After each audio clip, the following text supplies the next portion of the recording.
Hello बच्चों, जैसा कि अपन पढ़ चुके हैं अपवर्तन के नियम और परावर्तन के नियम, उसके बाद में हम दर्पण शुरू करने वाले हैं। उससे पहले मैंने आपको चिन्ह परिपाटी बता दी थी, मैं एक बार फिर से रिवाइज कर देती हूँ, उसके बाद दर्पण और लेंस पढ़ेंगे। जैसे देखिए मैंने यहाँ बनाया था, ये एक्स एक्सिस है, ये वाई एक्सिस है। एक्स एक्सिस पर दाईं तरफ चलते हैं तो मान पॉजिटिव, बाईं तरफ चलते हैं तो मान नेगेटिव। ये वाला मान पॉजिटिव आएगा, ये वाला मान नेगेटिव आएगा। वाई एक्सिस पे हम ऊपर की तरफ चलते हैं पॉजिटिव वैल्यू, नीचे की तरफ आते हैं नेगेटिव वैल्यू। जब भी हम दर्पण या लेंस रखेंगे तो दर्पण या लेंस के बाईं तरफ की वैल्यूज लेंगे नेगेटिव और दाईं तरफ की वैल्यू लेंगे पॉजिटिव। ऐसे ही दर्पण या लेंस के ऊपर वाली साइड में जो मुख्य अक्ष हम बनाते हैं, उस मुख्य अक्ष के ऊपर वाली साइड वाली हाइट होगी पॉजिटिव, और अगर नीचे प्रतिबिंब बन रहा है तो वो होगा नेगेटिव। अब मैं अवतल दर्पण द्वारा बने हुए प्रतिबिंब अपन पढ़ते हैं कि दर्पण के प्रतिबिंब कैसे बनते हैं, कहाँ बनते हैं, कहाँ हम बिंब को रखेंगे तो प्रतिबिंब कहाँ बनेगा। सबसे ज्यादा कंफ्यूजन यही होता है, तो मैं एक एक करके आपको बताती हूँ। जैसे कि मैंने आपको बताया था कि दर्पण के अंदर वाला, चम्मच के अंदर वाला हिस्सा अवतल दर्पण होता है। आपको दर्पण में कंफ्यूजन नहीं हो इसलिए मैंने आपको चम्मच का एग्जाम्पल लेके बताया था। तो फिर से मैं आपको रिवाइज कर देती हूँ कि चम्मच के अंदर वाला जो पोर्शन होता है, जैसे ये चम्मच है, ऐसे अंदर और ऐसे अंदर वाला पोर्शन होता है अवतल दर्पण, अवतल दर्पण। और चम्मच के बाहर वाला जो ये पोर्शन होता है ये होता है उत्तल दर्पण। और हमने चम्मच में अपनी शक्ल भी देखी थी, तो जब हमने चम्मच के अंदर देखा था तो हमें हमारी फोटो उल्टी दिखाई दी थी। तो उल्टी मतलब, इसका मतलब अवतल दर्पण से जो प्रतिबिंब बनेगा वो उल्टा बनेगा। और जब हमने चम्मच के पीछे वाली साइड से फोटो को देखा था तो वो हमें सीधी दिखाई दी थी। इसका मतलब उत्तल दर्पण से जो प्रतिबिंब बनेगा वो सीधा बनेगा। और जैसा कि मैंने आपको पहले भी बताया था कि सीधा कोई नहीं होता है, इसलिए सीधे के साथ आभासी, आभासी का मतलब होता है झूठ। ठीक है, तो सीधा जहां पर नाम आएगा, सीधा प्रतिबिंब जो बनेगा वो झूठा प्रतिबिंब होगा, वो सही नहीं होगा। वो वहां पर रेखाएं मिलती हुई प्रतीत होंगी, वास्तविकता में नहीं मिलेंगी, इसलिए वह प्रतिबिंब सीधा होगा और साथ में आभासी होगा। तो उत्तल दर्पण द्वारा जो प्रतिबिंब बनता है वो सीधा और आभासी होता है, और अवतल दर्पण द्वारा जो प्रतिबिंब बनता है वो उल्टा और वास्तविक होता है। ये शायद आपको याद रह जाएगा, क्योंकि कई बार ऑप्शन में वास्तविक, कई बार ऑप्शन में ऐसा आता है वास्तविक और सीधा, आभासी और उल्टा। तो जब हम 4 ऑप्शन में से चूज करते हैं तो 2 तो वैसे छांटने होते हैं जो बिल्कुल भी नहीं हो सकते। तो आप ध्यान में रखना कि उल्टा के साथ हमेशा नाम आएगा, उल्टा के साथ हमेशा वास्तविक आएगा, और सीधा सीधा कोई नहीं होता है, ऐसे आप याद रख सकते हैं। सीधा के साथ हमेशा आभासी नाम आएगा। तो 2 ऑप्शन चूज करने के बाद, उनको इग्नोर करने के बाद हम 2 में से तुक्का भी लगाएं तो अगर 50% चांस हो जाते हैं सही होने के। इसलिए आप हमेशा याद रखेंगे कि आभासी, सीधा नाम आएगा आभासी के साथ और उल्टा नाम आएगा वास्तविक के साथ। फिर से मैं बता रही हूँ, आपको अगर दर्पण में कंफ्यूजन हो तो आप चम्मच लेके 2-3 बार देखेंगे तो आपको समझ में आ जाएगा कि चम्मच के अंदर वाला भाग जो होता है वो अवतल दर्पण है, और अवतल दर्पण से जो प्रतिबिंब बनता है वो उल्टा बनता है, तो उल्टे के साथ वास्तविक नाम आएगा। और दर्पण के पीछे वाले पार्ट उत्तल दर्पण होता है और उससे सीधा और आभासी प्रतिबिंब बनेगा। अब हम चलते हैं अवतल दर्पण से बनने वाले प्रतिबिंबों को देखने के लिए। पहले बनाते हैं अवतल दर्पण। दर्पण का जैसा कि ये वाला पार्ट यानी पूरा जो दर्पण है इसको कहते हैं द्वारक, इसको कहते हैं द्वारक। द्वारक का जो केंद्र बिंदु होता है उसको कहते हैं ध्रुव, या इसको P से डिनोट करते हैं, ध्रुव। ध्रुव से अनंत को मिलाने वाली रेखा, बाईं साइड से हम किरणों को डालते हैं, तो बाईं साइड से किरणों को डालने के कारण, बाईं साइड से हम किरणों को डालते हैं तो जहां दूर, अधिकतम दूरी पर जो किरणें होंगी उसको बोलेंगे अनंत। अनंत से मुख्य बिंदु, अनंत से ध्रुव को मिलाने वाली रेखा को कहते हैं मुख्य अक्ष, इसको कहते हैं मुख्य अक्ष। और जब इस दर्पण को हम गोले का पार्ट माने और इसको ऐसे आगे बढ़ाएं तो इसका जो केंद्र बिंदु होता है, इस गोले का जो केंद्र बिंदु होता है उसको कहते हैं वक्रता केंद्र, वक्रता केंद्र, जिसको C से डिनोट करते हैं। वक्रता केंद्र और ध्रुव के एकदम बीच का भाग छोटे दर्पणों के लिए ये कहलाता है फोकस बिंदु। फोकस बिंदु यानी आप समझ गए होंगे, P से C तक की दूरी, P से C तक की जो दूरी है, PC जो है वो वक्रता त्रिज्या कहलाती है, R वक्रता त्रिज्या कहलाती है। और PF जो है, PF वो फोकस दूरी कहते हैं, उसको F से डिनोट करते हैं, फोकस दूरी कहलाती है। और इन दोनों में रिलेशन होता है R is equal to 2F, यानी 2F, F का दुगुना, ये F और ये भी F, तो 2F हो गई PC या R। वक्रता त्रिज्या फोकस दूरी का दुगुना होता है, तो अगर हमें इससे फोकस दूरी निकालनी है तो F बराबर R/2 हो गया। ये रिलेशन आपको याद रखना है। अब हम बनाते हैं प्रतिबिंब।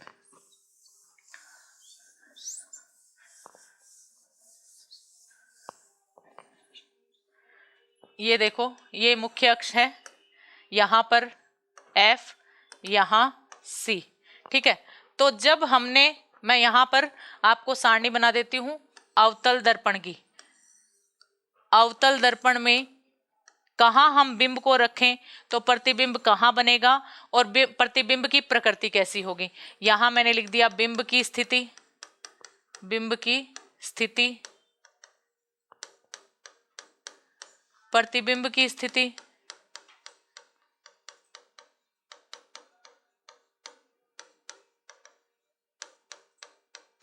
प्रतिबिंब की स्थिति और प्रतिबिंब की प्रकृति। प्रतिबिंब कैसा बनेगा तो आपको मैंने पहले ही बता दिया है।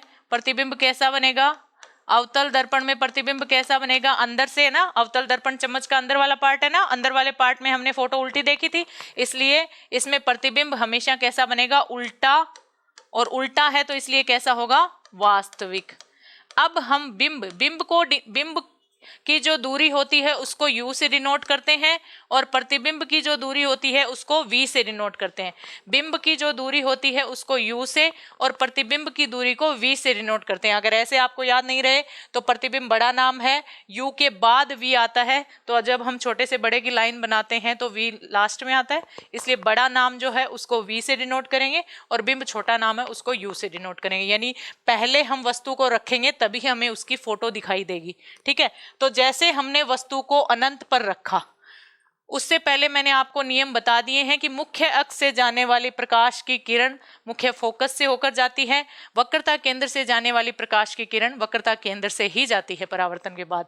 और उससे पहले भी मैंने आपको शायद बता दिया होगा कि दर्पण जो है, दर्पणों से होगा परावर्तन, क्योंकि इधर तो पॉलिश की हुई होती है, इससे इधर पॉलिश की हुई होती है, तो प्रकाश की जो किरणें आती हैं वो इस दर्पण को पार करके नहीं जाती हैं, परावर्तन होता है, यानी उसी माध्यम में वापस, उस दर्पण से टकराकर उसी माध्यम में वापस आती हैं। तो जैसे हमने वस्तु को यहाँ रखा है अनंत पर, तो बिंब की स्थिति क्या हो गई, अनंत। अगर हमने वस्तु को अनंत पर रखा तो हमें प्रतिबिंब कहाँ दिखाई देगा, मुख्य फोकस पर। अगर हमने वस्तु को अनंत पर रखा तो हमें प्रतिबिंब कहाँ दिखाई देगा, F पर। अगर हमने वस्तु को इधर खिसकाया, यानी ये वाला C पॉइंट है, ये अनंत है, तो बिंब की स्थिति मैंने कहाँ रखी, अनंत व C के बीच, अनंत व C के बीच में रखा तो प्रतिबिंब इधर खिसकता जाएगा। यानी जैसे हम वस्तु को इधर से इधर खिसकाते जाएंगे, प्रतिबिंब इधर से इधर खिसकता जाएगा। यानी C अनंत पर बिंब को रखा तो F पर बनेगा, और कैसा बनेगा, उल्टा और वास्तविक प्रतिबिंब बनेगा, ठीक है। और जैसे हमने अनंत और C के बीच में सरकाया बिंब को, तो प्रतिबिंब इधर खिसक गया, यानी F और C के बीच कहाँ बनेगा, F व C के बीच। और जब वस्तु अनंत पर होती है, तो अनंत पर जो वस्तु को रखते हैं उसका जो प्रतिबिंब बनता है वो बहुत छोटा दिखता है, जो फोकस बिंदु पर बनेगा। जैसे हम देखते हैं आसमान में चांद तारे हमसे बहुत दूर होते हैं तो वो हमें एकदम छोटे दिखाई देते हैं क्योंकि वो हमसे बहुत ज़्यादा दूरी पर हैं। तो अनंत का मतलब यही है कि बहुत ज़्यादा दूरी पर अगर आपने दर्पण से बहुत ज़्यादा दूरी पर वस्तु को रख लिया तो वो उसका जो प्रतिबिंब है वो हमें बहुत छोटा दिखाई देगा। तो उल्टा वास्तविक तो बनेगा, उसके साथ ही बहुत छोटा, बहुत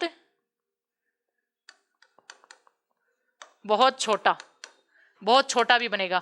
जैसे जैसे हम अनंत से वस्तु को इधर खिसकाते जाएंगे प्रतिबिंब थोड़ा बड़ा होता जाएगा। तो यहाँ पर F और C के बीच में जो प्रतिबिंब बनेगा वो थोड़ा बड़ा होगा, और वही उल्टा और वास्तविक तो होगा ही, क्योंकि अवतल दर्पण से बनने वाले लगभग सभी प्रतिबिंब कैसे होंगे, उल्टे और वास्तविक। ठीक है, अब हमने C पर रखा। अगर हमने C पर बिंब को रखा तो देखो पहले हमने अनंत पर रखा, फोकस दूरी पर बना था। फिर हमने अनंत और C के बीच में रखा तो F और C के बीच में बन गया। फिर हमने वापस C पे रखा तो C पर ही बनेगा, और C पर रखा है तो वक्रता केंद्र से जाने वाली रेखाएं जो है वो वापस परावर्तन के बाद वक्रता केंद्र से ही जाते हैं। तो समान आकार का उल्टा और वास्तविक प्रतिबिंब बनेगा। रखा वस्तु को C पर तो प्रतिबिंब भी कहाँ बनेगा, C पर, समान आकार का बनेगा, और वही उल्टा और वास्तविक भी बनेगा। ठीक है, उसके बाद हम जैसे ही C पे ले आए थे वस्तु को, C और F के बीच में जाएंगे तो प्रतिबिंब इधर खिसक जाएगा। यानी हमने C व F के बीच अगर वस्तु को रखा, C और F के बीच वस्तु को रखा तो प्रतिबिंब बनेगा C व अनंत के बीच, C व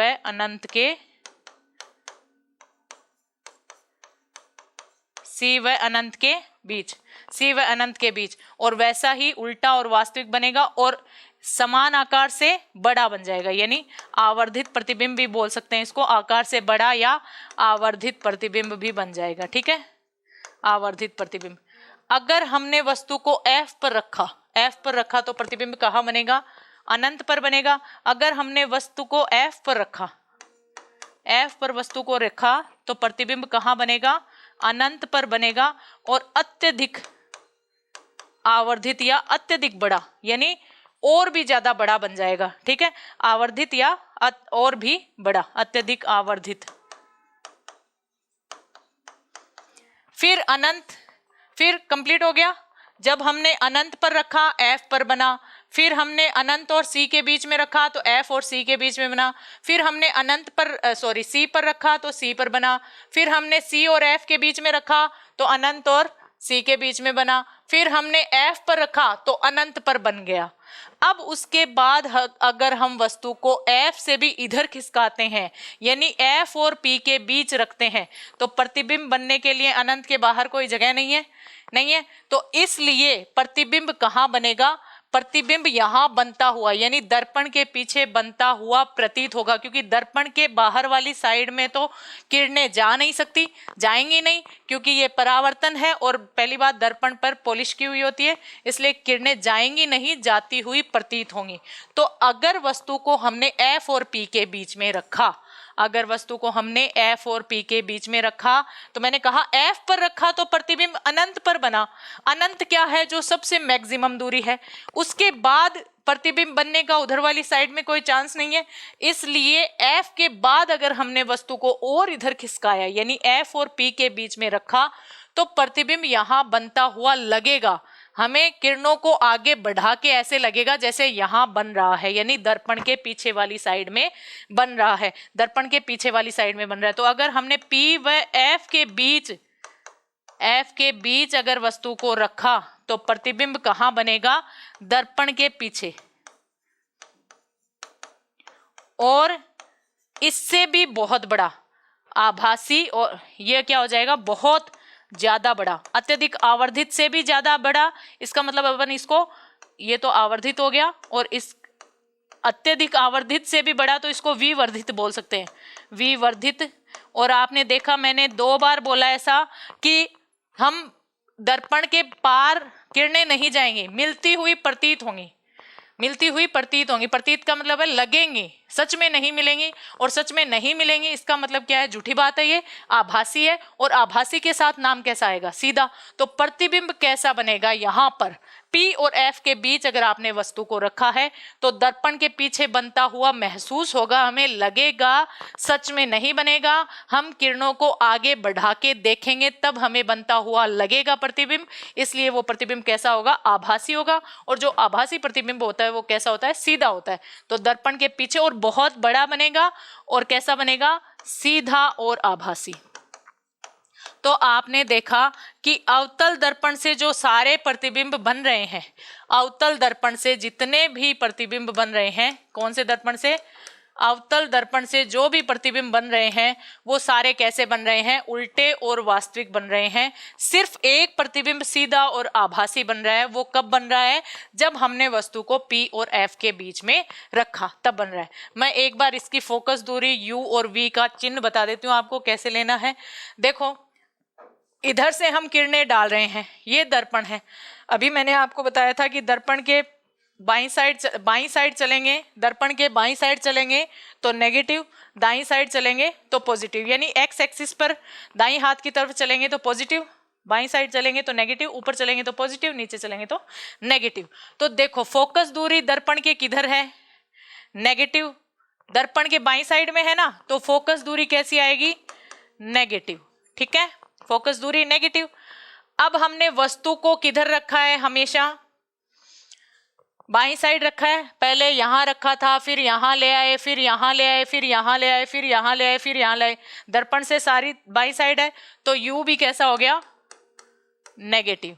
फिर प्रतिबिंब कहां बना, जब यम अनंत पे थे तो फोकस पे बना, फिर अनंत और सी के बीच में लाए तो एफ और सी के बीच में बना, फिर हम सी पे लाए तो सी पे बना, फिर हम वस्तु को एफ और सी के बीच में ले आए तो प्रतिबिंब सी और अनंत के बीच में बन गया, फिर हम वस्तु को एफ पे ले आए तो प्रतिबिंब अनंत पे बन गया। और देखो मैंने पेन नीचे कर रखा है, इसका मतलब उल्टा प्रतिबिंब बना है, और उल्टा प्रतिबिंब क्या होता है, वास्तविक बनता है। जब मैं यहां पर वस्तु को लेके आई, एफ और पी के बीच में वस्तु को लेके आई, तो अनंत से बाहर कोई जगह नहीं है, इसलिए वस्तु को यहां लेके आई तो दर्पण हमें प्रतिबिंब हमें यहां बनता हुआ प्रतीत होगा, और सीधा और आभासी प्रतिबिंब बनेगा और बहुत बड़ा बनेगा। तो अवतल दर्पण मेरे हिसाब से आपको क्लियरली समझ में आ गया। और प्रतिबिंब जो है वो सारे हमने बाईं साइड में बनाए हैं, सिर्फ ये आभासी प्रतिबिंब जो है वो दाईं साइड में बनाया है। तो अगर आपको क्वेश्चन में ऐसा दिया हुआ हो कि वस्तु को एफ और पी के बीच में रखें, फिर फोकस दूरी ये है, फिर वी यू ये है, फिर वी क्या होगा, तो वी वहां पर पॉजिटिव होगा, बाकी सब में क्या होगा, नेगेटिव होगा, मोस्टली नेगेटिव होगा। सिर्फ इस केस में जब वस्तु को एफ और पी पर रखा जाता, एफ और पी के बीच में रखा जाता है, तब जो वी का चिन्ह होगा, प्रतिबिंब का जो चिन्ह होगा वो पॉजिटिव आएगा, बाकी सबके लिए नेगेटिव आएगा। तो अवतल दर्पण मेरे हिसाब से आपको क्लियर हो गया। अब हम चलते हैं उत्तल दर्पण की तरफ।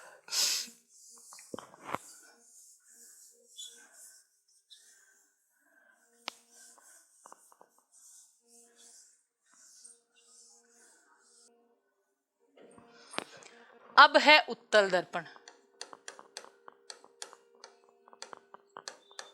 उत्तल दर्पण मैंने कहा चम्मच के पीछे वाला हिस्सा होता है उत्तल दर्पण। जब हम चम्मच को सीधी कर उल्टी साइड से यानी पीछे वाले हिस्से से अपनी फोटो देखते हैं तो हमें वो सीधी दिखाई देती है, और सीधे के साथ नाम क्या आएगा, आभासी।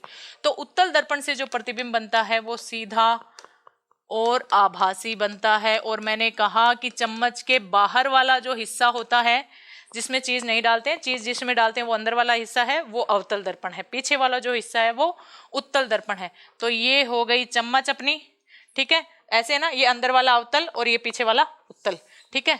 तो देखो ये मैंने बना लिया उत्तल दर्पण, और इसके ये पॉलिश की हुई है, इसलिए इसमें से परावर्तन ही होगा, अपवर्तन नहीं होगा। ये इसका पोल है पी को हमने मिलाया अनंत से, ये हो गई मुख्य अक्ष, ये मुख्य अक्ष हो गई। मुख्य अक्ष देखो, इस गोले को हम आगे बढ़ाएंगे तो इधर वाली साइड में बनेगा, इधर नहीं बनेगा ना, इसलिए फोकस दूरी किधर होगी, इधर होगी, क्योंकि वक्रता केंद्र भी सी इधर है और एफ भी इधर है, ठीक है।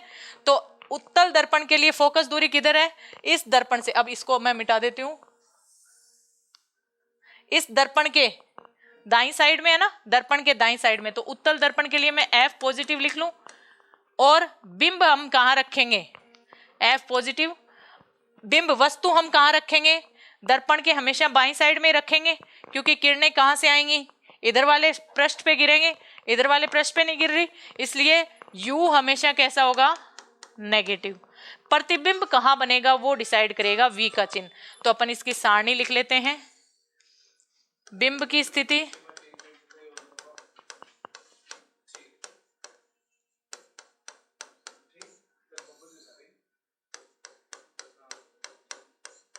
प्रतिबिंब की स्थिति,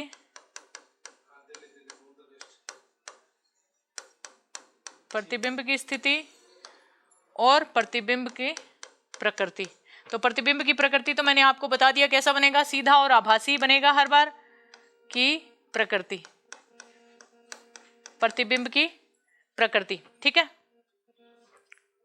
अब हमने अगर वस्तु को अनंत पर रखा, अगर वस्तु को हमने अनंत पर रखा, तो हमें मुख्य फोकस से होती हुई जाएंगी, है ना, मुख्य अक्ष के समानांतर जाने वाली किरणें कहां से गुजरती हैं, मुख्य फोकस से गुजरती हैं।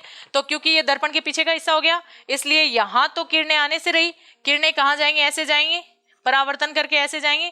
जब हम किरणों को ऐसे बढ़ाएंगे, बढ़ाएंगे मतलब प्रतीत हो रही हैं, वास्तविक में नहीं मिल रही हैं, इसलिए प्रतिबिंब कैसा बन रहा है, आभासी बन रहा है, ठीक है। तो जब हमने वस्तु को अनंत पर रखा, तो हमें प्रतिबिंब कहां बनता हुआ दिखेगा, मुख्य फोकस पर। कहां, मुख्य फोकस, या मैं F भी लिख सकती हूं, मुख्य फोकस पर बनता हुआ प्रतीत होगा। मुख्य फोकस पर प्रतिबिंब की प्रकृति कैसी होगी, सीधा और आभासी होगा। प्रतिबिंब की प्रकृति कैसी होगी, सीधा और आभासी। अब ये वाला पॉइंट P था। अब देखो अनंत और P, पॉइंट क्या है, अनंत और P है, इसके अलावा और कोई पॉइंट नहीं है। ध्रुव और अनंत और P के बीच में अगर वस्तु को रखा जाए, अनंत व P के बीच अगर वस्तु को रखा जाए, यानी यहां पर था तो प्रतिबिंब यहां बना, अगर हमने वस्तु को यहां पे खिसकाया तो प्रतिबिंब इधर खिसक जाएगा, कहां बनेगा, P और F के बीच में। वो ही सेम टू सेम कैसा बनेगा, सीधा और आभासी, लेकिन बनेगा कहां, P व F के बीच, ठीक है। अगर हमने वस्तु को अनंत पर रखा, प्रतिबिंब कहां बना, F पर। फिर हमने अनंत और P के बीच में रखा, प्रतिबिंब कहां बना, P और F के बीच में, बनेगा कैसा, सीधा और आभासी। तो F तो आपको समझ में आ गया होगा कि दर्पण के दाईं साइड में, इसलिए पॉजिटिव, बिंब हमेशा दर्पण के बाईं साइड में है, इसलिए नेगेटिव, और प्रतिबिंब आप देख रहे हो दाईं साइड में, इसलिए क्या हो गया, पॉजिटिव, ठीक है। अब चलते हैं आगे। अब है दर्पण सूत्र, सारणी आपको आ गई होगी, प्रतिबिंब भी आपको शायद मेरे हिसाब से समझ में आ गए होंगे, फिर भी नहीं क्लियर हो तो आप दोबारा मेरे को कमेंट करके जरूर बताएंगे। अब है दर्पण सूत्र। दर्पण सूत्र और लेंस सूत्र दोनों एक जैसे हैं। अभी मैंने दर्पण पढ़ाया तो अपन ने तीन चीजों पे ही फोकस किया है चिन्ह में, एक U पे, एक V पे और एक F पे, कि किसका चिन्ह पॉजिटिव होगा, किसका साइन नेगेटिव होगा। ये हमने सिर्फ F, V और U में ही देखा है, इसलिए दर्पण सूत्र भी जो रिलेटेड है वो F, U और V से ही रिलेटेड है, ठीक है। तो हमें डिसाइड क्या करना है कि दर्पण सूत्र में कौन सा प्लस में आएगा, कौन सा बराबर में आएगा। तो देखो हम ABCD पढ़ते हैं तो UV लगातार नाम आते हैं, F बहुत पहले रह जाता है, तो हम इसको इस तरीके से ले सकते हैं कि जो प्लस माइनस का साइन आएगा सूत्र में वो U और V के अंदर रिलेशन बताएगा, और किसके बराबर में, F, क्योंकि F सबसे अलग सा ही रह गया है, तो F तो हमेशा बराबर में आएगा, और जो चिन्ह आएगा वो U और V के बीच में आएगा, ठीक है। तो फॉर्मूला ऐसे है, 1/F is equal to, V बड़ा है क्योंकि ये प्रतिबिंब है, इसलिए आप इसको पहले लिखेंगे, इसलिए मैं बोल रही हूँ पहले लिखने के लिए, क्योंकि जब हम लेंस पढ़ेंगे तो उसका फॉर्मूला भी लगभग ऐसा ही है, तो उसमें और इसमें कंफ्यूजन नहीं हो, इसलिए मैं आपको कह रही हूँ कि V प्रतिबिंब है, प्रतिबिंब की दूरी है V, इसलिए आप बड़े में से छोटा घटा सकते हैं तो कुछ मिलेगा आपको, नहीं तो नेगेटिव साइन का मिलेगा, इसलिए आप बड़े वाले को पहले लिखेंगे ताकि लेंस और दर्पण में आपको कंफ्यूजन नहीं हो, माइनस प्लस की गलती नहीं हो, ठीक है। तो 1/F is equal to, F अलग ही है, इसलिए मैंने कहा आपको इस तरीके से आप याद रख सकते हैं कि एफ यू और वी से बिल्कुल अलग है, इसलिए उसको बराबर में रखना है। वी को हम पहले लिखेंगे, वी बड़ा है, तो 1/v प्लस 1/u, ये फॉर्मूला होता है दर्पण के अंदर फोकस दूरी u या v निकालने का। ठीक है, तो दर्पण सूत्र क्या होता है, 1/f 1/v is equal to 1/v plus 1/u। ठीक है, अब पढ़ते हैं लेंस। लेंस भी दो प्रकार के होते हैं, जैसे दर्पण है वैसे ही लेंस है। लेंस भी दो प्रकार के होते हैं, एक उत्तल लेंस और एक अवतल लेंस।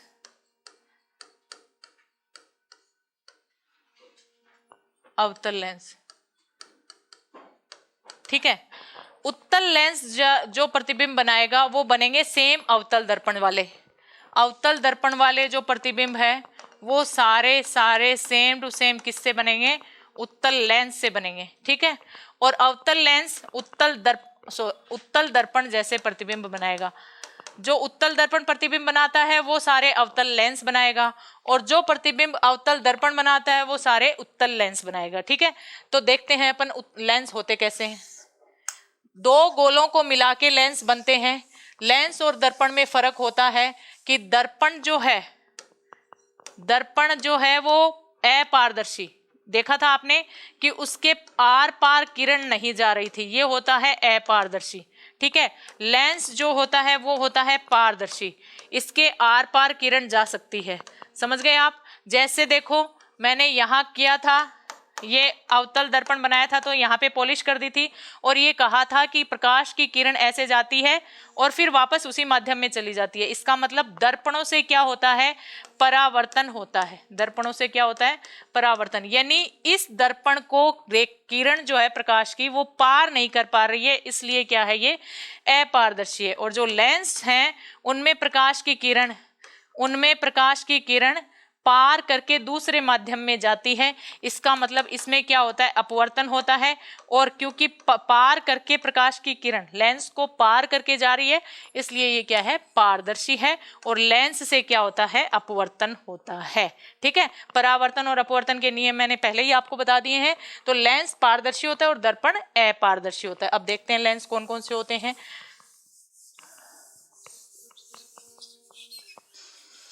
देखो, उत्तल लेंस होता है ये, जिसके किनारे पतले होते हैं और पेट मोटा होता है। अवतल लेंस होता है ये, जिसके किनारे मोटे होते हैं, चौड़े होते हैं, और पेट पतला होता है। ठीक है, ये होता है उत्तल लेंस, और ये होता है अवतल लेंस। अब एक नाम अभिसारी और अपसारी और आता है।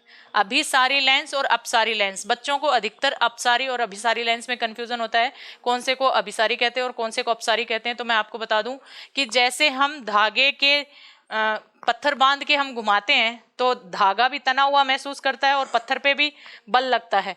तो ऐसा मान लो आप, वृत्ताकार गति जिसको बोलते हैं, अगर केंद्र की ओर बल लग रहा है तो उसको हम कहते हैं अभिकेंद्रीय बल। अगर केंद्र की ओर बल लग रहा है तो उसको हम क्या कहते हैं, अभिकेंद्रीय बल। केंद्र की ओर जो लगता है, यानी पत्थर को हम घुमा रहे हैं तो धागा जो पत्थर को खींच रहा है, केंद्र की ओर जो खींच रहा है, वो क्या है, अभिकेंद्रीय बल। और अगर केंद्र से दूर जो बल लगता है उसको कहते हैं अपकेंद्रीय बल।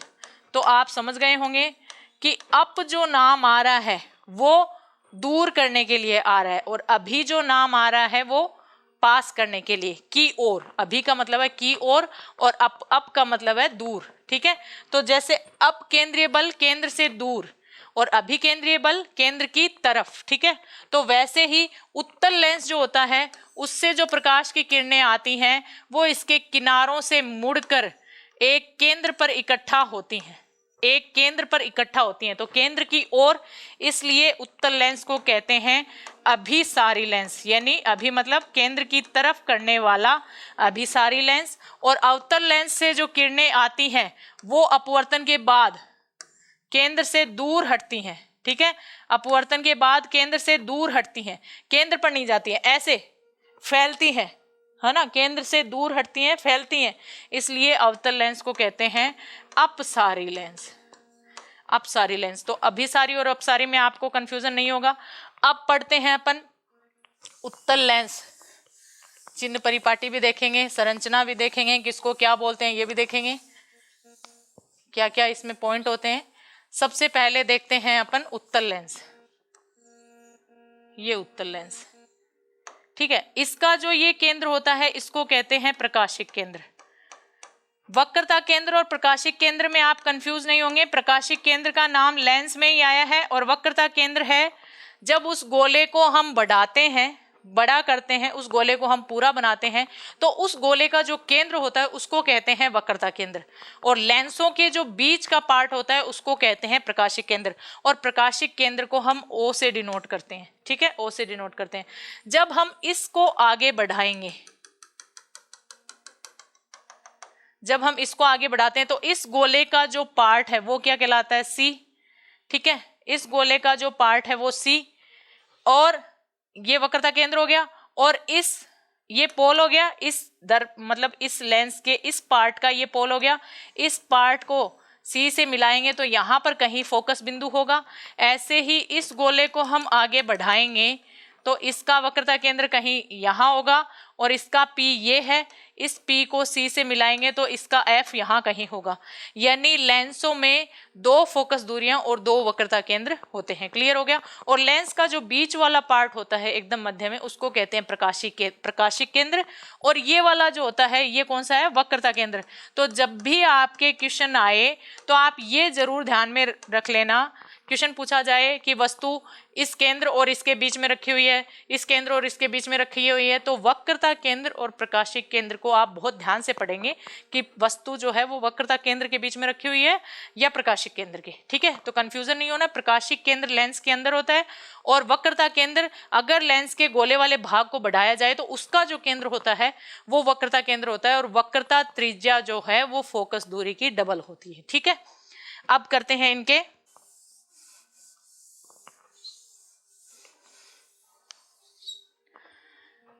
अपवर्तन के नियम। मैंने बता दिया था अपवर्तन क्या होता है, वापस मैं आपको रिवाइज कर देती हूँ। अपवर्तन होता है अगर किन्हीं 2 माध्यमों को एक लाइन से सेपरेट किया जाए, अलग किया जाए, तो माध्यम में प्रकाश की किरण एक माध्यम से दूसरे माध्यम में जाने पर या तो अभिलंब की तरफ आती है या अभिलंब से दूर हटती है। क्योंकि माध्यम अलग अलग है इसलिए स्पेस उनको बराबर नहीं मिलता है, इसलिए प्रकाश की किरण जिस कोण से आती है उसी कोण से वापस नहीं निकलती है, या तो वो अभिलंब से दूर हटती है या वो अभिलंब के पास आती है। तो अगर प्रकाश की किरण सघन से विरल में आती है तो वो अभिलंब से दूर हटती है, अगर विरल से सघन में आती है तो वो अभिलंब के पास आती है, ठीक है। और आपतन कोण और अपवर्तन कोण का मान बराबर नहीं होता है, इनकी ज्या का अनुपात निश्चित होता है। ज्या मतलब साइन को बोलते हैं, यानी sine I upon sine R, इसकी वैल्यू कांस्टेंट होती है और वो किसके बराबर होती है, माध्यम के अपवर्तनांक के बराबर होती है। माध्यम का अपवर्तनांक क्या होता है, अपवर्तनांक होता है, माध्यम का अपवर्तनांक होता है एक माध्यम के सापेक्ष दूसरे माध्यम में प्रकाश की चाल को उस माध्यम का अपवर्तनांक कहते हैं। यानी दोनों माध्यमों में अगर प्रकाश की चाल का अनुपात किया जाए या दोनों माध्यमों में प्रकाश की चाल का सापेक्ष देखा जाए कि कौन से माध्यम की तुलना में किस माध्यम में प्रकाश की चाल इतनी है, वो कहलाता है माध्यम का अपवर्तनांक। एक माध्यम के सापेक्ष दूसरे माध्यम में प्रकाश की चाल को माध्यम का अपवर्तनांक कहते हैं। और sine I upon sine R जो है वो माध्यम के अपवर्तनांक के बराबर होता है, ठीक है। ये होते हैं अपवर्तन के नियम। अब उत्तल लेंस में मैंने आपको बता दिया, ये पेट मोटा होगा, किनारे पतले होंगे, ये प्रकाशिक केंद्र है, प्रकाशिक केंद्र को मैंने अनंत से मिला दिया। अब ये वाली जो फोकस दूरी होगी वो F1, ये F2, ये C2, और ये यहाँ कहीं F1 और ये C1, ठीक है। अब सेम टू सेम मैंने कहा उत्तल लेंस में सारणी कैसी बनेगी या प्रतिबिंब कैसा बनेगा, अवतल दर्पण की तरह। तो अवतल दर्पण आपको याद होगा, दर्पण के चम्मच के अंदर वाला भाग, और चम्मच के अंदर फोटो दिखी थी हमें उल्टी, इसलिए उत्तल लेंस से प्रतिबिंब कैसा बनेगा, उल्टा, और उल्टे के साथ वास्तविक। उल्टे के साथ प्रतिबिंब कैसा बनेगा, वास्तविक बनेगा। उल्टे के साथ प्रतिबिंब कैसा बनेगा, वास्तविक बनेगा। तो जब हम इसकी सारणी बनाएंगे, मैं u v और इससे लिख रही हूं, आपको समझ में आ जाएगा। u बिंब की स्थिति, वैसे दूरी है लेकिन बिंब की स्थिति के जगह के चक्कर में, और प्रतिबिंब की प्रकृति कैसी होगी, उल्टा और वास्तविक बनेगा। प्रतिबिंब कैसा बनेगा, वास्तविक और उल्टा। जब हमने वस्तु को अनंत पे रखा तो अवतल दर्पण में प्रतिबिंब कहां बन रहा था, फोकस बिंदु पर, और वो फोकस बिंदु किधर था, दर्पण के बाईं साइड में ही था, ठीक है, क्योंकि परावर्तन था उसमें, अपवर्तन नहीं था। लेकिन इसमें अपवर्तन होता है तो प्रकाश की किरणें इस फोकस बिंदु पर मिलेंगी, ठीक है, प्रकाश की किरणें इस फोकस बिंदु पर मिलेंगी, इस फोकस बिंदु पर मिलेंगी। तो अगर हमने वस्तु को यहां रखा, यानी अगर वस्तु को हमने अनंत पर रखा, तो प्रतिबिंब हमें कहां दिखेगा, F2 पर। कहां दिखेगा, F2 पर। और कैसा बनेगा, उल्टा और वास्तविक। हमने वस्तु को इधर खिसकाया, यानी कहां रखा, अनंत और C के बीच। कहां रखा, अनंत व C के बीच। तो प्रतिबिंब कहां बनेगा, F2 और C2 के बीच। वस्तु को इधर खिसका रहे हैं, प्रतिबिंब इधर खिसकता जाएगा, है ना, F2 व C2 के बीच। वो ही सेम कैसा बनेगा, उल्टा और वास्तविक। फिर हमने वस्तु को C1 पे रखा, C1 पर रखा, तो प्रतिबिंब कहां बनेगा, C2 पर बनेगा। समान आकार का बनेगा, वक्रता केंद्र से ही गुजरती हैं रेखाएं, ठीक है। तो C1 पर अगर वस्तु को रखा तो प्रतिबिंब कहां बनेगा, उल्टा और वास्तविक C2 पर। फिर हमने वस्तु को रखा C1 व F1 के बीच, तो प्रतिबिंब कहां बनेगा, C2 और अनंत के बीच, C2 व अनंत के बीच। और कैसा बनेगा, उल्टा और वास्तविक ही बनेगा। फिर हमने वस्तु को कहां रखा, C1 और F1 के बीच, फिर हमने वस्तु को रखा F1 पर, तो प्रतिबिंब कहां बनेगा, अनंत पर। प्रतिबिंब कहां बनेगा, अनंत पर, ठीक है। अब वस्तु को हमने रख दिया, प्रकाशिक केंद्र O है, अगर हमने वस्तु को F1 और O के बीच में रख दिया तो अनंत के बाहर जाने के लिए जगह नहीं है। अवतल दर्पण में प्रतिबिंब अनंत के बाद कहां बन रहा था, दर्पण के पीछे, यानी जिधर वाली साइड में परावर्तन नहीं होता है। तो वैसे ही उत्तल लेंस में प्रतिबिंब कहां बनेगा, अगर आपने वस्तु को यहां रख दिया तो लेंस के सारे प्रतिबिंब इधर बन रहे हैं, तो इसका पीछे वाला हिस्सा कौन सा हो गया, ये वाला, ठीक है। तो F1 और O के बीच में, F1 व O क्या है, प्रकाशिक केंद्र है, वक्रता केंद्र नहीं है, प्रकाशिक केंद्र है। F1 और O के बीच में अगर वस्तु को रखा जाए के बीच, तो प्रतिबिंब कहां बनेगा, उसी ओर बनेगा, यानी जिस ओर अपन ने बिंब को रखा है उसी ओर प्रतिबिंब बनेगा, लेंस के उसी ओर, या लेंस के उसी ओर जिस ओर प्रतिबिंब, जिस ओर बिंब रखा हुआ है। तो क्योंकि सारे प्रतिबिंब इधर बन रहे हैं, रेखाएं क्योंकि अपवर्तन कर रही हैं, अगर इधर ही बन रहा है तो अपवर्तन नहीं होगा, यहां अपने को बनता हुआ प्रतीत होगा, क्योंकि रेखाएं तो आगे निकल गई ना। आगे निकलने के बाद हम इन रेखाओं को बढ़ाते हुए, सीधी निकल गई ये तो अनंत से, फिर हम इन रेखाओं को बढ़ाते हुए मिलाने की कोशिश करेंगे तो हमें मिलता हुआ प्रतीत होगा, बनेगा नहीं, वास्तविक में नहीं मिलेगा, मिलता हुआ प्रतीत होगा, मिलता हुआ लगेगा। इसलिए इस बार प्रतिबिंब कैसा होगा, आभासी होगा। और मैंने कहा था जहां आभासी नाम आए वहां पर प्रतिबिंब उल्टा नहीं होगा, कैसा होगा, सीधा होगा। तो आपने देखा उत्तल लेंस में सारे प्रतिबिंब अवतल दर्पण की तरह उल्टे और वास्तविक बन रहे हैं, सिर्फ एक प्रतिबिंब आभासी और सीधा बन रहा है, वो भी कब, जब हमने वस्तु को F1 और O के बीच रखा है, तब वो लेंस के उसी ओर हो रहा है। तो मैं 1 मिनट में वापस रिवाइज करवा देती हूँ आपको। देखो, जैसे हमने वस्तु को यहां रखा तो प्रतिबिंब कहां बनेगा, यहां बनेगा। मैं उल्टा बना रही हूँ, देखो इस अक्ष से नीचे बना रही हूँ ना, तो उल्टा बन रहा है, ठीक है। अगर हमने वस्तु को अनंत पे रखा तो प्रतिबिंब F2 पे बना, फिर अनंत और C1 के बीच में रखा, प्रतिबिंब F2 और C2 के बीच में बना, फिर हमने बिंब को C1 पे रखा तो प्रतिबिंब C2 पे बना। फिर हमने वस्तु को C1 और F1 के बीच में रखा तो प्रतिबिंब C2 व अनंत के बीच में बना।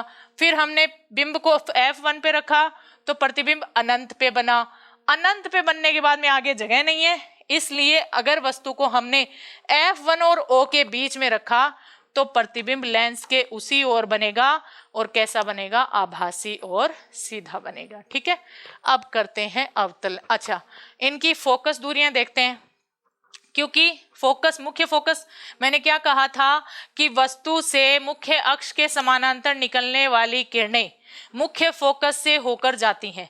ठीक है, तो मुख्य फोकस कौन सा है, ये जो कि लेंस के दाईं साइड में है, इसलिए उत्तल लेंस के लिए फोकस दूरी कैसी हो गई, पॉजिटिव। ठीक है, बिंब हम रख रहे हैं बाईं साइड में, तो उत्तल लेंस के लिए u कैसा हो गया, नेगेटिव। प्रतिबिंब सारे किधर बन रहे हैं, दाईं साइड में, तो v कैसा हो गया, पॉजिटिव। याद रह जाएगा, क्लियर, समझ में आ रहा है कि दर्पण के दाईं साइड में, सॉरी, लेंस के दाईं साइड वाली दूरियां पॉजिटिव, बाईं साइड वाली नेगेटिव। हमने वस्तु को सभी तरीके से रखा, वो सारी की सारी बाईं साइड में रखी थी, तो u नेगेटिव। मुख्य फोकस दाईं साइड में, पॉजिटिव। प्रतिबिंब सारे दाईं साइड में बने थे, तो v भी पॉजिटिव। ठीक है, अब आते हैं अवतल लेंस में। अब है अवतल लेंस। अवतल लेंस के प्रतिबिंब कैसे बनेंगे, उत्तल दर्पण की तरह बनेंगे। तो उत्तल दर्पण कैसा होता है, चम्मच के पीछे वाला पार्ट होता है, पीछे की साइड में अपन फोटो देखते हैं तो हमें सीधी दिखती है, और सीधे के साथ नाम कैसा आएगा, आभासी आएगा। मैंने कहा था सीधा कोई नहीं होता है, इसलिए सीधे के साथ कैसी बात आएगी, झूठी बात आएगी। ठीक है, अब हम अवतल लेंस को बनाते हैं। अवतल लेंस ऐसा होता है जिसका पेट पतला और किनारे चौड़े होते हैं। अवतल लेंस को अपसारी लेंस भी कहते हैं। कैसे कहते हैं, क्योंकि ये सारी किरणों को फैलाता है, केंद्र से दूर करता है, केंद्र की तरफ नहीं लाता है। ये इसका प्रकाशिक केंद्र है, O बोलते हैं। प्रकाशिक केंद्र को आपने अनंत से मिलाया, ये मुख्य अक्ष हो गई। अनंत से मिलाने पर ये वाली अक्ष मुख्य अक्ष हो गई। जब इन गोलों को अपन बढ़ाते हैं तो ये वाला वक्रता केंद्र और ये वाली मुख्य फोकस, सॉरी, फोकस दूरी, फोकस वाला पॉइंट, अगर इस दर्पण, इस गोले को हम बढ़ाएं तो ये वाला F और ये वाला C, ऐसा कुछ मान लो। अगर गोले को सही तरीके से बनाएंगे तो ऐसे। ठीक है,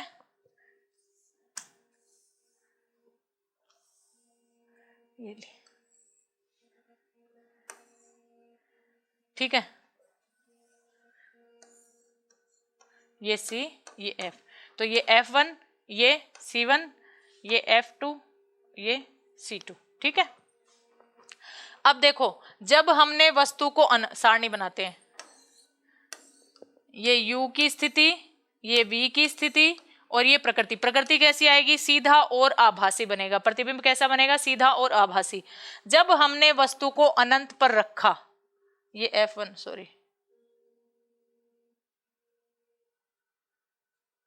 ये F2, C2, F1, C1।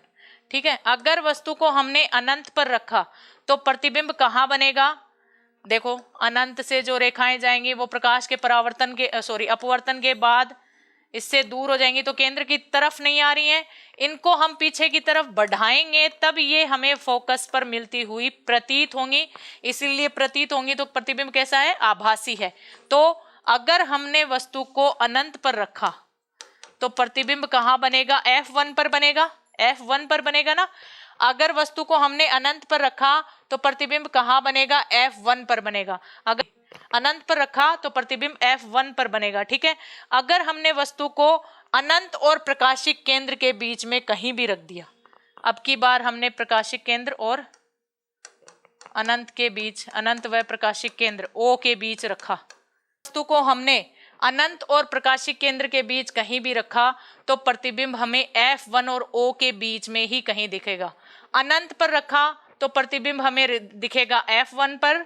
ठीक है, और अनंत के बाद में हमने कहीं पे भी रखा तो प्रतिबिंब हमें F1 और O के बीच में ही दिखाई देगा, क्योंकि आगे जो किरणें निकल गई, अपवर्तन के बाद जो किरणें निकल गई वो तो केंद्र की तरफ आने से रही, पीछे की साइड में हम किरणों को बढ़ा के देख सकते हैं, तो F1 O के बीच में ही बनेगा।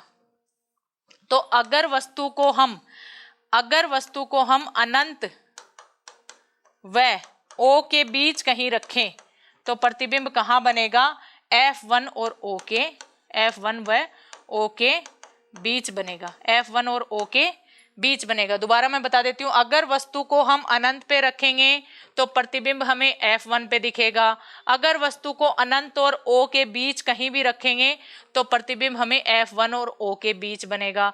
कैसा बनेगा, सीधा और आभासी बनेगा। अवतल लेंस भी आपको समझ में आ गया होगा। वस्तु को अनंत पे रखेंगे प्रतिबिंब F1 पे बनेगा, वस्तु को अनंत और प्रकाशिक केंद्र के बीच में कहीं भी रखेंगे तो प्रतिबिंब कहाँ बनेगा, F1 और O के बीच बनेगा। इधर क्यों नहीं बन रहा है, क्योंकि इधर वाली साइड में किरणें कहीं भी एक जगह नहीं मिल रही हैं, ये लेंस के पीछे वाली साइड में ही मिल रही हैं, मिलती हुई प्रतीत हो रही हैं, मिल तो रही नहीं है, मिलती हुई प्रतीत हो रही है, इसलिए प्रतिबिंब कैसा बनता है, आभासी बनता है। अब इसकी F, U और V देख लेते हैं। F देखो यहां पर प्रतिबिंब बन रहा है तो F क्या है, नेगेटिव हो गया, बाई साइड में है तो अवतल लेंस के लिए F कैसा, नेगेटिव। सारे बिंब हमने U बाई साइड में रखे हैं तो नेगेटिव, और V भी किधर बन रहा है, सारे प्रतिबिंब भी, दोनों प्रतिबिंब भी किधर बन रहे हैं, बाई साइड में, इसलिए V भी नेगेटिव। तो अवतल लेंस के लिए V, U और F तीनों नेगेटिव है। ठीक है, अब पढ़ते हैं लेंस सूत्र।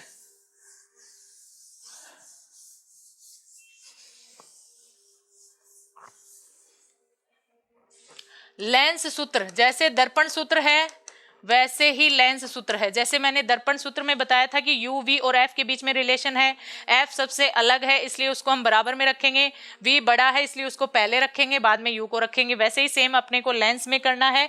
1/F बराबर 1/V 1/U। तो दर्पण में हमने प्लस लगाया था, दर्पण सूत्र जब हमने लिखा था, दर्पण सूत्र जब लिखा था तो मैंने इसीलिए आपको V पहले लिखवाया था कि दोनों में आपके कंफ्यूजन नहीं हो, इसलिए प्लस लगाया था, और यहाँ पर क्या है, माइनस। दोनों सूत्र एक जैसे हैं इसलिए कंफ्यूजन होता है। तो आपको याद रखना है कि पहले हम 1/F लिखेंगे जो कि बराबर में है, 1/V पहले लिखेंगे, उसमें से प्लस माइनस करना है 1/U को। प्लस करना है जब दर्पण हो, माइनस करना है जब लेंस हो। तो आपको ऐसे याद नहीं रहे तो आप ऐसे याद रख सकते हैं कि जैसे किसी चीज को जोड़ते हैं तो वो चीज बड़ी होती है, घटाते हैं तो वो चीज कम होती है। तो दर्पण में 3 नाम है, दर्पण का नाम बड़ा है तो यहाँ जोड़ आएगा, यहाँ लेंस कुछ घटाने से कम हुआ है तो 2 अक्षर का नाम है, माइनस आएगा। ठीक है, 1/F is equal to 1/V minus 1/U। ठीक है, अब पढ़ते हैं आवर्धन। आवर्धन का मतलब है, आवर्धन का मतलब होता है कि बिंब की तुलना में प्रतिबिंब कितना बड़ा है। आवर्धन का मतलब है बिंब की तुलना में प्रतिबिंब कितना बड़ा या छोटा है, इसको डिनोट करते हैं m से। ठीक है, ये होता है ऊपर नाम। जैसे हम किसी भी संख्या, छोटी संख्या का बड़ी संख्या में भाग देते हैं तभी हमें कुछ मिलता है, नहीं तो पॉइंटों में संख्या आती है। इसलिए बड़ी वाली संख्या में हमें छोटी वाली संख्या का भाग देना, तो बड़ा प्रतिबिंब है। प्रतिबिंब अगर छोटा भी बनता है तो प्रतिबिंब नाम बड़ा है, इसलिए मैं बार बार उसको बड़ा बोल रही हूँ। प्रतिबिंब नाम बड़ा है, उसमें बिंब नाम 2 अक्षर का है, प्रतिबिंब 4 अक्षर का है। तो प्रतिबिंब वाली चीज में बिंब का भाग देना है, वो आएगा आवर्धन। प्रतिबिंब वाली चीज में बिंब का भाग देना है, वो आएगा आवर्धन। तो प्रतिबिंब की दूरी तो हम डिनोट करते हैं किससे, V से। प्रतिबिंब की दूरी को डिनोट करते हैं V से, और अगर ऊंचाई है तो ऊंचाई लेंगे, दोनों की ऊंचाई को डिनोट करते हैं हम H डैश से, और दूरी को डिनोट करते हैं V से। और बिंब की दूरी होती है U और ऊंचाई होती है H। ठीक है, तो आवर्धन क्या हो गया, m इज इक्वल टू हो गया H डैश अपॉन H या V अपॉन U। ठीक है, इनको चिन्ह सहित रखना है। दर्पण सूत्र, लेंस सूत्र में भी आपको F, U और V चिन्ह सहित, साइन सहित रखने हैं, साइन के साथ रखने हैं। जैसे मतलब अवतल लेंस के लिए F नेगेटिव है तो दर्पण सूत्र और लेंस अवतल लेंस के लिए अगर नेगेटिव है F, तो लेंस सूत्र में F का मान जो भी दिया हुआ होगा उसके आगे आपको नेगेटिव लगाना है। जैसे दर्पण सूत्र में भी अगर अवतल दर्पण की बात हो रही है तो उसके लिए F नेगेटिव है, तो वहां अवतल दर्पण सूत्र में भी आपको F नेगेटिव रखना है अवतल दर्पण के लिए। ठीक है, वैसे ही आपको ये M भी चिन्ह सहित रखना है। अगर अवतल दर्पण की बात हो रही है तो V और U कैसे हैं, अगर अवतल लेंस की बात हो रही है तो V और U कैसे हैं, जैसा भी इनका साइन है उनको साइन के साथ रखना है। साइन कैसे निकालना है वो मैंने आपको बता दिया। बाईं साइड की सारी दूरियां नेगेटिव, दाईं साइड की सारी दूरियां पॉजिटिव होंगी। अगर M नेगेटिव आता है, नेगेटिव आता है, इसका मतलब प्रतिबिंब कैसा है, वास्तविक है। प्रतिबिंब कैसा है, वास्तविक है। अगर m का मान नेगेटिव आता है तो प्रतिबिंब वास्तविक है। अगर m की वैल्यू पॉजिटिव आती है तो प्रतिबिंब आभासी है। ठीक है, ये हो गया आवर्धन। अब चलते हैं लेंस की क्षमता। लेंस की क्षमता कैसे निकालते हैं, लेंस की क्षमता, क्षमता को पावर भी कहते हैं, शक्ति भी कहते हैं। ठीक है, इसको निकालते किसमें, डायप्टर। डायप्टर इसका मात्रक होता है, डायप्टर को D से डिनोट करते हैं, ये इसका मात्रक होता है। ठीक है, P इज इक्वल टू होता है 1/f। f क्या है, फोकस दूरी। फोकस दूरी जो कि किस में होनी चाहिए, मीटर में होनी चाहिए। अगर सेंटीमीटर में दे रखी है तो उसको आप मीटर में चेंज कर लेंगे। ठीक है, अगर सेंटीमीटर में फोकस दूरी दे रखी है तो उसको मीटर में चेंज करेंगे, तब लेंस की क्षमता आएगी। जैसे और f को चिन्ह सहित रखना है। जैसे मान लो किसी के चश्मे का नंबर -1 है, इसका मतलब उसकी क्षमता कितनी है, -1d डायप्टर में है। इसका मतलब उस लेंस की फोकस दूरी कितनी है, -1 मीटर। कितनी है, -1 मीटर। तो अपन ऐसा कह सकते हैं, एक डायप्टर या किसी लेंस की क्षमता वह है जिसकी फोकस दूरी 1 मीटर है। ठीक है, उस लेंस की क्षमता 1 मीटर, उस लेंस की क्षमता जिसकी फोकस दूरी 1 मीटर है, ये एक डायप्टर होगी। तो फोकस दूरी -1 मीटर है। माइनस का मतलब क्या है, लेंस कौन सा है, फोकस दूरी नेगेटिव किसकी होती है, अवतल लेंस की होती है। ठीक है, तो इसका मतलब जिसके चश्मे का नंबर नेगेटिव है उसने अवतल लेंस यूज किया, जिसके चश्मे का नंबर पॉजिटिव में आता है डायप्टर, उसने उत्तल लेंस किया है। ठीक है, यूज किया है। तो मेरे हिसाब से आपको सब समझ में आ गया होगा। यहाँ पर ये टॉपिक कंप्लीट होता है। अगर आपको ये पसंद आए, अच्छा लगे तो इसको लाइक शेयर कमेंट जरूर करें, और जो टॉपिक आपको नहीं समझ में आता एक बार उसको कमेंट करके मुझे जरूर बताएं। थैंक्स, धन्यवाद।